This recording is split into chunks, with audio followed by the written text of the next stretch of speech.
प्रिय श्रोताओं, भगवान श्री राम ने बताया कि कौन सा फूल है जिसे सूंघने मात्र से स्त्री को पुत्र की प्राप्ति होती है।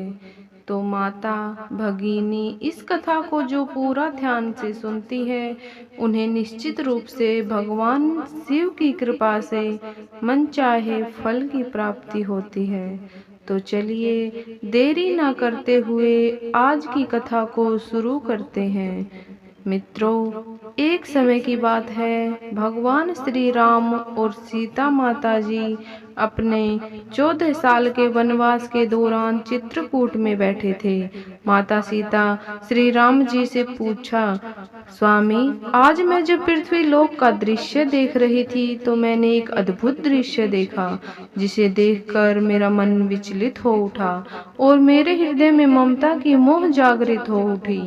माता सीता की यह बात सुनकर भगवान श्री राम जी बोले, हे देवी, आज आपने पृथ्वी लोक पर ऐसा कौन सा दृश्य देख लिया है जिसे देखकर आपका मन व्याकुल हो उठा? आप हमें निसंकोच होकर बताएं। तभी माता सीता कहती है, हे नाथ, पृथ्वी लोक पर अयोध्या नगर में एक अत्यंत सुंदर मंदिर है। उस मंदिर में आपकी पूजा के लिए लाखों भक्त आते हैं। हे प्रभु, उस मंदिर में मैंने देखा एक स्त्री पुत्र प्राप्ति के लिए आपकी पूजा कर रही थी और जोर जोर से विलाप कर रही थी। ऐसा हृदय विदारक दृश्य देखकर मेरा हृदय करुणा से भर गया। हे प्रभु, जिन माता पिता की कोई संतान नहीं है, जिनकी गोद एक पुत्र के बिना सूनी है, ऐसे माता पिता की गोद कैसे भर सकती है और किस प्रकार से उन्हें पुत्र की प्राप्ति हो सकती है? हे प्रभु, कृपा आप मेरे इस प्रश्न का उत्तर देकर मेरे इस व्याकुल मन को शांत कीजिए। मित्रों, माता सीता का प्रश्न सुनकर भगवान श्री राम जी कहते हैं, हे देवी, आज आपने संसार की माताओं के कल्याण के लिए अत्यंत ही सुंदर प्रश्न पूछा है। हे देवी, आज मैं तुम्हें एक ऐसे अद्भुत फूल के बारे में बताऊंगा जिसे सूंघने मात्र से ही स्त्री को पुत्र की प्राप्ति हो जाती है। तभी माता सीता कहती है, हे प्रभु, वह कौन सा फूल है जिसे सूंघने मात्र से निसंतान माता को संतान की प्राप्ति हो जाती है और उस फूल को किस प्रकार से प्राप्त किया जा सकता है? तभी भगवान राम जी कहते हैं, हे देवी, यह सब जानकारी मैं तुम्हें एक छोटी सी कथा के माध्यम से देना चाहता हूँ, जिसे सुनने के बाद आपको आपके प्रश्न का उत्तर मिल जाएगा। मित्रों, भगवान श्री राम जी कथा प्रारंभ करते हुए कहते हैं, हे देवी, अनेकों वर्ष पहले की बात है। एक गांव में एक साधारण गरीब परिवार रहता था। उस किसान की 3 बेटियां थीं। किसान ने जैसे तैसे करके 2 बेटियों का विवाह कर दिया था और सबसे छोटी बेटी, जिसका नाम मांडवी था, उसका अभी विवाह नहीं हुआ था। मांडवी बहुत ही सुंदर और समझदार थी। मांडवी भगवान शिव की अनन्य भक्त थी। वह प्रतिदिन उनकी पूजा आराधना करती थी। आगे भगवान शिव जी कहते हैं, हे देवी, किसान ने जिन 2 बेटियों का विवाह किया था, उन दोनों बेटियों को पुत्री थी, उन्हें कोई पुत्र नहीं था। किसान की सबसे छोटी बेटी मांडवी की अभी शादी नहीं हुई थी। किसान इस बात को लेकर बड़ा चिंतित था कि अभी तक दोनों बेटियों को कोई पुत्र नहीं हुआ है। लगता है हमारी छोटी बेटी को भी पुत्र नहीं होगा। यह सोचकर वह उदास हो जाता है और मन ही मन सोचता था कि जिस प्रकार से मुझे किसी ने पुत्र प्राप्ति नहीं हुई, उसी प्रकार मेरी बेटियों के भाग्य में पुत्र प्राप्ति का सुख नहीं लिखा है। फिर उस किसान ने अपनी बेटी की ओर देखते हुए सोचने लगा, विवाह के बाद अगर इसे भी पुत्र की प्राप्ति नहीं हुई तो मैं लोगों को क्या मुंह दिखाऊंगा? लोग पता नहीं मेरे बारे में क्या सोचेंगे। मित्रों, वह किसान जब भी खेत में काम करने जाता, वह अपनी मदद के लिए अपनी सबसे छोटी बेटी मांडवी को साथ में लेकर जाता था। एक दिन किसान जब खेत में काम कर रहा था तो गर्मी के कारण उसने अपने कुछ वस्त्र उतारकर खेत में किनारे पर रख दिए और खेत में काम करने लगा। जब उसका काम खत्म हो गया तो किसान ने अपनी बेटी मांडवी से कहा, अरे बेटी मांडवी, जाओ, वहाँ मैंने जो वस्त्र रखे हैं उन्हें लेकर तो आना जरा। किसान के कहने पर वह कपड़े लाने चली गई। तभी उसने देखा कि उसके पिता के कपड़ों पर सर्प कुंडली मारकर बैठा हुआ था। वह उस सर्प को उठाना नहीं चाहती थी, इसलिए वह वापस अपने पिता के पास आ गई और उनको बताया, पिताजी, आपके कपड़ों के ऊपर तो एक सर्प कुंडली मारकर बैठा है। अब आप ही बताइए कि मुझे क्या करना चाहिए। अपनी बेटी की बात सुनकर उस किसान ने अपनी बेटी से कहा, बेटी, उस सांप को वहां से उठाकर सावधानी से फेंक देना और मेरे कपड़े लेकर आना। इतना कहकर वह किसान खेत से घर की तरफ चल देता है। मित्रों, आगे की कथा सुनाते हुए भगवान श्री राम जी कहते हैं, हे देवी सीता, वह लड़की अपने पिता की बात मानकर उस सर्प के पास गई और बहुत ही सुंदर स्वर में बोली, नागराज सर्प देवता, क्या आपको आराम करने के लिए कोई मुलायम बिस्तर जैसी जगह चाहिए? मांडवी के मुख से यह बात सुनकर वह सर्प बहुत ही मैत्रीपूर्ण आंखों से मांडवी की ओर देखने लगा। उस सर्प को देखकर मांडवी समझ गई यह कुछ कहना चाहता है। फिर वह उस सर्प के भाव को समझ गई और उसके लिए घास फूस इकट्ठा करके एक आसन बना दिया। उसके ऊपर उस सर्प को बैठा दिया। फिर उस सर्प से कहा, हे नागराज, अब आप इस मुलायम जगह पर विश्राम करो। इतना कहकर किसान की बेटी अपने पिता के वस्त्र लेकर घर की ओर जाने लगी। तभी उस सर्प ने मांडवी से कहा, हे सुंदरी, क्या तुम प्रतिदिन मेरी सेवा में आना चाहोगी? मैं जानता हूँ तुम्हारे पिता बहुत गरीब हैं और वह मुझे दूर फिकवाना चाहते हैं क्योंकि उन्हें उनके कपड़े मिल सकें। हे सुंदरी, तुम बहुत साफ हृदय वाली लड़की हो, मैं तुम्हें पसंद करता हूँ। यदि तुम प्रतिदिन मुझे अपने साथ घुमाने ले चलोगी तो मैं तुम्हें बदले में बहुत सारा धन दूंगा। फिर उस सर्प ने अपनी सच्चाई किसान की बेटी को बताते हुए कहा, हे सुंदरी, मैं एक राजकुमार हूँ। साधु महात्मा के श्राप के कारण 3 वर्ष के लिए सर्प बन गया हूँ। यदि तुम 3 वर्ष तक मेरी सेवा करोगी तो मुझे इस श्राप से छुटकारा मिल जाएगा और फिर राजकुमार बनते ही मैं तुमसे विवाह भी कर लूंगा। उस सर्प की बात को मानकर हामी भर देती है। फिर मांडवी उसे प्रतिदिन घुमाने के लिए तैयार हो गई और उस सर्प से बोली, हे राजकुमार, मुझे आपकी शर्त मंजूर है। आप जैसा बोल रहे हैं अब मैं वैसा ही करूंगी। इतना कहकर वह उस सर्प को वचन देकर अपने घर चली गई। अगले दिन सुबह उठकर वह अपने पिता के पास गई और बोली, पिताजी, मैंने हर प्रकार का कहना मानती आई हूँ, अपितु मैंने अपनी और आपकी गरीबी देखी है। मैं काफी समय से घर पर रह चुकी हूँ। अब मैं दुनिया में अपनी किस्मत आजमाने जा रही हूँ। कृपया आप मुझे जाने की अनुमति दे दें। अपनी बेटी की यह बात सुनकर किसान को गुस्सा आ गया। वह अपनी जवान बेटी को कहीं जाने नहीं देना चाहता था, इसलिए उसने अपनी बेटी को जाने की अनुमति नहीं दी। लेकिन किसान की बेटी अपने पिता से जिद करके घर के बाहर निकल गई और सर्प से मिलने चल देती है, क्योंकि उसने उस सर्प से वादा किया था। थोड़ी देर बाद वह सर्प के पास पहुंची। मांडवी को देखकर वह सर्प बहुत खुश हुआ और बोला, अब तुम आ गई हो तो मुझे थोड़ा इधर उधर घुमाने के लिए ले चलो। फिर किसान की लड़की ने वैसा किया। उसने उस सर्प को अपने साथ ले लिया, उसे घुमाने चल देती है। उस सर्प को घुमाने के बाद वह उसे लेकर वापस जंगल में आती है तो वह देखती है उसके सामने एक शानदार महल जंगल में अचानक से प्रकट हो गया। उस महल में एक बड़ा सा कमरा था जिसमें एक बड़ी मेज थी जो तरह तरह के खाने के व्यंजन से सजी हुई थी। इस प्रकार का खाना उस किसान की लड़की ने अपने पूरे जीवन काल में कभी नहीं देखा था। फिर तो किसान की लड़की ने भरपेट खाना खाया। खाना खाने के बाद वह सोने के लिए अपने बिस्तर पर चली गई। फिर रोजाना हर दिन वह 1-2 घंटे के लिए उस नाग को अपने साथ रखती। उसके बाद महल में जाती जहां उसके लिए सब कुछ तैयार किया जाता था।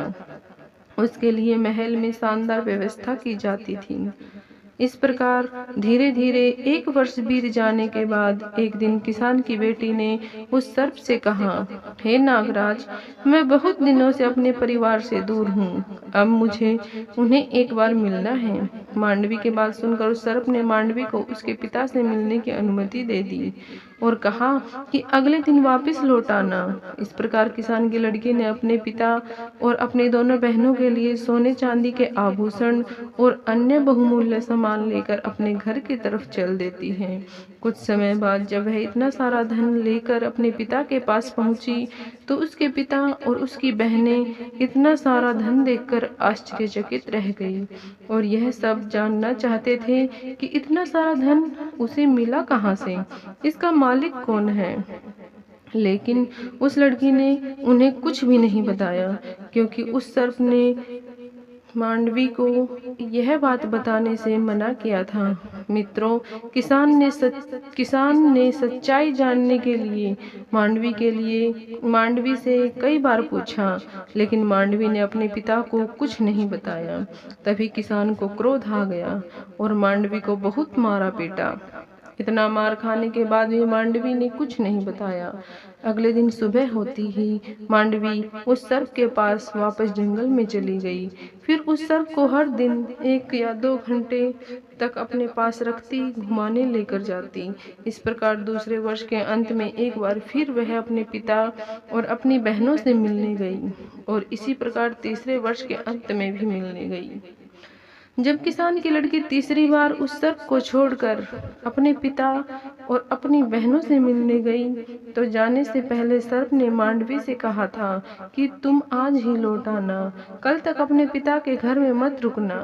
सर्प की बात सुनकर वह लड़की उसे वचन देके उस सर्प को छोड़कर चली गई। उधर जब लड़की अपने पिता के पास पहुंची तो उसके पिता और उसकी बहनों ने इस बात पर जोर दिया कि जो धन तुम साथ लेकर आती हो उसका असली मालिक कौन है और तू किसके यहाँ पर काम करती है। अपने पिता और बहनों से पूछने पर मांडवी ने उन्हें कुछ नहीं बताया। इस बात से उसके पिता को बहुत गुस्सा आया और उसने मांडवी को एक कमरे में बंद कर दिया। जैसे तैसे करके मांडवी कमरे से बाहर निकली और भागते हुए जंगल में जा पहुंची। लेकिन जब तक वह घर से जंगल में लौटी तब तक बहुत देर हो चुकी थी। वह सर्प अब वहां नहीं था। वह घबरा के इधर उधर सर्प को खोजने लगी। उसने जंगल में सभी जगह देखा किंतु वह सर्प नहीं मिला और जिस महल में वह उस सांप के साथ रहती थी वह भी गायब हो चुका था। मित्रों, जब वह अपने पिता के घर गई थी उसी दिन उस सांप के 3 वर्ष पूरे हो गए थे और वह सांप फिर से एक राजकुमार के रूप में बदल गया था और वह अपने राज्य को वापस चला गया था। इधर उस सांप को जंगल में ना पाकर मांडवी बहुत दुखी हुई और अपनी दोनों बहनों और पिता को कोसने लगी। आज अगर मेरे पिता और बहनों ने मुझे बंदी ना बनाया होता तो नागराज रूपी राजकुमार मेरे पास हमेशा के लिए होता। फिर वह अपने मन में निर्णय कर लेती है कि वह उस सर्प को खोज कर रहेगी, चाहे जो हो जाए। मित्रों, इतना सोचकर वह उस सर्प को खोजने के लिए चल देती है। उस सर्प को ढूंढते ढूंढते उसे जंगल में एक झोपड़ी मिलती है। वह उस झोपड़ी के पास पहुंचकर आवाज लगाती है। तभी उसके अंदर से एक बुढ़िया निकलकर बाहर आती है। मांडवी ने उस बुढ़िया से रात रुकने के लिए आश्रय मांगा और बुढ़िया को सारी बात बताई। फिर बुढ़िया ने उसका बहुत ही प्रेम से स्वागत किया, उसे रहने के लिए जगह दी। अगले दिन जब वह बुढ़िया से विदा लेकर जाने लगी तो बुढ़िया ने मांडवी को 3 सेब दिए और बताया कि पहले सेब में एक सोने की थाली है, दूसरे सेब में सोने की अंगूठी है और तीसरे सेब में एक नवरत्नों से जड़ित हार है। उसने सेब देते हुए आगे का रास्ता उस किसान की बेटी को बता दिया जिससे कि वह राजकुमार तक पहुंच जाए। उसके बाद मांडवी ने उस बूढ़ी औरत का धन्यवाद किया और वहां से आगे बढ़ गई। इस प्रकार किसान की लड़की तीनों सेब लेकर के आगे निकल पड़ी। चलते चलते उसे रास्ते में एक बर्फ का पहाड़ मिला। उस पहाड़ को देखकर वह भयभीत हो गई। उसे समझ में नहीं आ रहा था कि वह कैसे इस बर्फ के पहाड़ को पार करे। तभी उसे कुछ दूरी पर एक लोहार दिखाई दिया। वह उस लोहार के पास जाकर मदद मांगने लगी लोहार को उस पर दया आ गई और उसने पहाड़ पर चढ़ने के लिए उसे एक औजार बनाकर दे दिया। औजार के सहारे उसने पहाड़ पार कर लिया। मित्रों, पहाड़ पार करते ही मांडवी को एक अत्यंत सुंदर राज्य दिखाई दिया जहाँ पर वह राजकुमार रहता था। मित्रों, यह उसी राजकुमार का राज्य था जो श्राप के कारण सरप बना हुआ था, जिसे मांडवी प्रतिदिन जंगल में घुमाने ले जाती थी। उधर वह राजकुमार जो था पहले से ही विवाहित था। उसकी एक खूबसूरत पत्नी थी। मित्रों, आगे भगवान श्री राम जी कहते हैं, हे देवी सीता, उस राजकुमार को साप से मनुष्य बने हुए कई वर्ष बीत गए थे, इसलिए वह उस किसान की लड़की को भूल गया था। उस राजकुमार की कोई संतान भी नहीं थी, लेकिन उसकी जो पत्नी थी वह सारी संपत्ति अपने परिवार वालों को दिलवाना चाहती थी, क्योंकि उसे राजकुमार से ज्यादा अपने घर परिवार वालों से मोह था। इधर राजकुमार भी पुत्र न होने के बहुत चिंतित था। जब किसान की बेटी को यह सब बातें पता चली तो वह सूत काटने वाली का वेश धारण करके महल के अंदर चली गई और रानी से काम मांगने लगी। रानी ने यह सोचकर उसे काम दे दिया कि यह सूत काटने वाली है और रोजाना महल में रहकर हमारे लिए मखमल के बिस्तर बना दिया करेगी। मित्रों, फिर वह रानी मांडवी को महल में काम पर रख लेती है। काम मिलने के बाद मांडवी ने पहले दिन वाला सेब फोड़ा तो उस बूढ़ी औरत ने जो उसको दिया था, जैसे ही उसने सेब फोड़ा उसमें से सोने की थाली निकली। जब रानी ने उस थाली को देखा तो उसे वह थाली बहुत पसंद आ गई। रानी ने मांडवी से कहा, हे दासी, मैं तुम्हारी इस थाली को खरीदना चाहती हूँ। रानी की बात सुनकर मांडवी ने कहा, रानी साहिबा, यह थाली मैं आपको एक शर्त पर दे सकती हूँ। यदि आपको मेरी शर्त मंजूर है तो बताइए।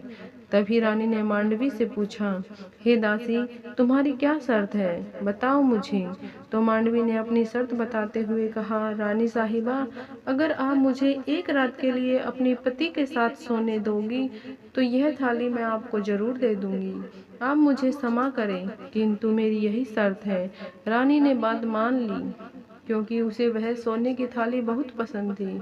फिर क्या था मित्रों, जैसे ही शाम हुई रानी ने राजा को नींद की औषधि दे दी और इस प्रकार से राजा गहरी नींद में चला गया और सो गया। फिर राजा के सो जाने के बाद रानी किसान की लड़की को राजा के शयन कक्ष में ले गई और राजा के पास छोड़कर चली गई। उधर किसान की लड़की राजा के समीप जाकर बिस्तर पर बैठ गई और फूट फूट कर रोने लगी और कहने लगी, हे राजकुमार, आपने मेरे साथ ऐसा छल क्यों किया? मैंने 3 साल तक आपकी सेवा की है। तुम्हारी वजह से मुझे अपने पिता और बहनों से मार और कठोर शब्द सुनने को मिला। मुझे तथा बर्फ के पहाड़ चढ़कर तुम्हारे पास आना पड़ा। तुम मेरा यह उपकार कैसे भूल सकते हो? आपने मुझसे शादी करने का वादा किया था। आपने तो अपने वादे को तोड़ दिया है और अपनी पत्नी के साथ इस महल में सुखपूर्वक जीवन बिता रहे हो। आपने मेरा बिल्कुल भी इंतजार नहीं किया। आपने तो बस आने वाली राजकुमार नींद में था, क्योंकि रानी ने उसको नींद की औषधि खाने में मिलाकर खिला दी थी ताकि वह उस किसान के लड़के से बात ना कर सके। इस प्रकार से किसान की लड़की अपनी बात बोलती रही, मगर राजकुमार सोता रहा और उसकी किसी भी बात का जवाब नहीं दिया। किसान की लड़की यह सोच रही थी कि राजकुमार मेरी बात को सुन रहा है लेकिन कोई जवाब नहीं दे रहा है। इस प्रकार राजकुमार से बातें करते करते सुबह हो गई। सुबह होते ही रानी राजकुमार के कक्ष में आई और मांडवी को शयन कक्ष से बाहर ले गई। मित्रों, राजा इतनी गहरी नींद में था कि उसे कुछ भी समझ नहीं आया। अगले दिन मांडवी ने दुखी होकर दूसरा सेब लिया और उसे फोड़ा। उसमें हीरे की अंगूठी निकली जो देखने में बहुत सुंदर थी। जब रानी ने उस अंगूठी को देखा तो उसके मन में लालच आ गया। उसने मांडवी से उसे बेचने के लिए कहा। तभी मांडवी ने फिर से रानी के सामने वही शर्त रखी। रानी ने शर्त मान ली और उसे जाकर राजकुमार के कक्ष में छोड़ दिया। सब कुछ पहली रात की तरह हुआ। राजकुमार नींद की औषधि खाने से गहरी नींद में चला गया, क्योंकि रानी ने दूसरी रात में राजा को नींद की दवा मिलाकर खिला दी थी। किसान की बेटी से राजकुमार के सामने अपना वही वृत्तांत सुनाने लगी और जोर जोर से रोने लगी। इस बार राजकुमार का प्रधान सेवक किसान की बेटी की यह सब बातें चुपचाप सुन रहा था। अगले दिन जब सुबह हुई तो राजकुमार के प्रधान सेवक ने राजकुमार को रात में उसके साथ हुए सारे किस्से सुना दिए। यह सुनकर राजकुमार को बहुत आश्चर्य हुआ और उसे अपना दिया किया हुआ वादा याद आ गया। फिर राजकुमार ने सोचा, मुझे उससे मिलना चाहिए। मित्रों, उधर सुबह होते ही रानी मांडवी को अपने साथ लेकर अपने कक्ष में चली गई थी। थोड़ी देर बाद मांडवी ने उस बूढ़ी औरत के द्वारा दिया हुआ तीसरा सेब फोड़ा तो उसमें एक चमचमाता हुआ नवरत्नों से जड़ित हार निकला। रानी ने जब वह नवरत्नों से जड़ित हार देखा तो उसमें लालच आ गया और उसने किसान की बेटी से कहा, यदि वह उसको यह नवरत्नों से जड़ित हार दे दे तो वह इस रात भी उसे राजा के साथ सोने देगी। रानी की यह बात सुनकर मांडवी मान गई। जब शाम हुई तो रानी ने राजकुमार के लिए खाना परोसा, लेकिन इस बार राजा ने खाना नहीं खाया, क्योंकि राजा को पता चल गया था कि खाने में नींद की औषधि मिली हुई है। राजा ने खाना खाने का नाटक किया ताकि रानी को उस पर शक न हो। उसके बाद राजा उठकर अपने सैन्य कक्ष में चला गया और चुपचाप नाटक कर कर लेट गया। थोड़ी देर बाद रानी मांडवी को अपने साथ राजकुमार के सैन्य कक्ष में लेकर आई और उसे छोड़कर चली गई। उदास होकर के राजा के बिस्तर के पास बैठ गई। वहीं पर खड़ी होकर रोने लगी और कहने लगी, राजकुमार, आपने मेरे साथ ऐसा क्यों किया? मैंने तो 3 वर्ष तक निस्वार्थ भाव से आपकी सेवा की थी। मुझे अपने पिता और बहनों से मार और कठोर शब्द मिले आपसे मिलने के लिए। मुझे बर्फ के विशालकाय पर्वत को पार करना पड़ा, साथ ही आपको ढूंढने के लिए जंगलों में इधर उधर भटकना पड़ा। आप यह सब कुछ कैसे भूल गई? आप यहाँ अपनी पत्नी के साथ महल में सुखपूर्वक जीवन जी रहे हैं। अब मेरा क्या होगा? मित्रों, आगे की कथा सुनाते हुए भगवान श्री राम जी कहते हैं, हे देवी, इस बार राजा चुपचाप किसान की बेटी की बात सुन रहा था, लेकिन वह झूठ मूठ कर सोने का नाटक कर रहा था और मन ही मन सोचने लगा कि यह मेरी रानी है जिसके लिए मैं इतना सब कुछ करता हूँ और वह मेरी संपत्ति को अपने मायके वालों को देना चाहती है, मुझे सम्मान तक नहीं देती है। और यह लड़की है जो अपने प्रेम को ढूंढते हुए यहाँ तक आ गई, और जब मैं सब रूप में था तो इसने लोगों की परवाह न करते हुए मेरी दिन रात सेवा की।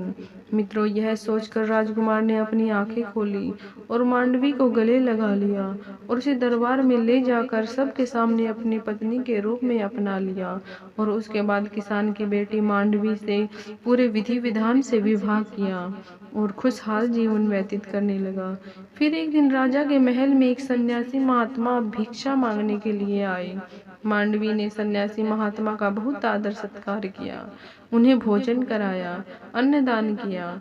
मांडवी की सेवा भक्ति से प्रसन्न होकर साधु महात्मा ने कहा, हे पुत्री, मैं तुम्हारी सेवा भक्ति से बहुत खुश हुआ, मांगो तुम्हें क्या चाहिए। तभी मांडवी ने हाथ जोड़ते हुए कहा, हे महात्मा जी, भगवान की कृपा से मेरे पास सब कुछ है, किंतु फिर भी आप मुझे कुछ देना चाहते हैं तो पुत्र प्राप्ति का शुभ आशीर्वाद दीजिए। मांडवी के पूछने पर साधु महात्मा ने कहा, हे पुत्री, तुम चिंता मत करो, आज मैं तुम्हें एक ऐसे फूल के बारे में बताने जा रहा हूँ जिसे सूंघने के बाद स्त्री को पुत्र की प्राप्ति होती है। आगे सन्यासी महात्मा ने कहा, हे पुत्री, इस फूल को जो भी स्त्री मासिक धर्म पूरा होने के बाद में सूंघ लेती है और सूंघने के बाद में अपने पति के साथ मिलन करती है और गर्भ धारण करती है, उसे निश्चित रूप से ही एक गुणवान और भाग्यवान पुत्र की प्राप्ति होती है। आगे साधु महात्मा ने किसान की बेटी मांडवी से कहा, हे बेटी, बगीचे के पूर्व दिशा में धतूरे का एक पेड़ है, उसमें धतूरे के फूल लगे हुए हैं जो भगवान शिव जी को अत्यंत प्रिय हैं। तुम सुबह सुबह ब्रह्म मुहूर्त में उठकर स्नान ध्यान करने के बाद उस फूल को तोड़कर भगवान शिव के शिवलिंग पर चढ़ा देना। शिवलिंग पर चढ़ाने के बाद तुम उसे अपने साथ ले आना और अपने पति से मिलने से पहले उस फूल को सूंघ लेना। उसके बाद तुम उसके साथ संबंध स्थापित करना। ऐसा करने से तुम्हें अवश्य ही पुत्र की प्राप्ति होगी। इतना कहकर वह साधु महात्मा वहां से चले जाते हैं। मित्रों, यह बात उस किसान की बेटे ने राजा को बताई। राजा यह सुनकर बहुत खुश हुआ। कुछ दिन बाद मांडवी को मासिक धर्म की पीड़ा हुई। उसके बाद वह मासिक धर्म से निवृत्त होकर स्वच्छ होने के बाद में धतूरे को फूल को तोड़कर भगवान शिव जी के शिवलिंग पर अर्पित करती हैं। उसके बाद घर लाकर उस फूल को सूंघ लेती हैं और राजा के साथ संबंध स्थापित करती हैं और फिर वह गर्भ धारण करती हैं। जब उसके गर्भ काल का समय पूरा हुआ तो मांडवी ने एक तेजवान और गुणवान पुत्र को जन्म दिया। पुत्र प्राप्ति की खुशी से में राजा ने सारे राज्य में मिठाई बंटवाई और गरीबों को दान पुण्य किया। मांडवी ने यह बात अपने पिता को बताई तो उसके पिता बहुत खुश हुए। मांडवी ने अपनी बहनों को भी फूल वाली बात बताई, जहाँ तक कि राजा की पहली रानी को भी उसने वह फूल सूंघने वाली बात बताई। फिर तो सभी को पुत्र की प्राप्ति हुई। जिसने पुत्री चाही उसे पुत्री की प्राप्ति हुई। मित्रों, आगे भगवान श्री राम कहते हैं, हे देवी सीता, इस प्रकार से आज की कथा समाप्त हुई। तो दोस्तों, उम्मीद करते हैं, आशा करते हैं आपको यह कथा पसंद आई होगी। यदि ये कथा पसंद आई है तो चैनल को लाइक करें, सब्सक्राइब करें और इस नई जानकारी को अपने दोस्तों के साथ शेयर करें। जय श्री राम, हर हर महादेव। आप सभी का दिल से धन्यवाद।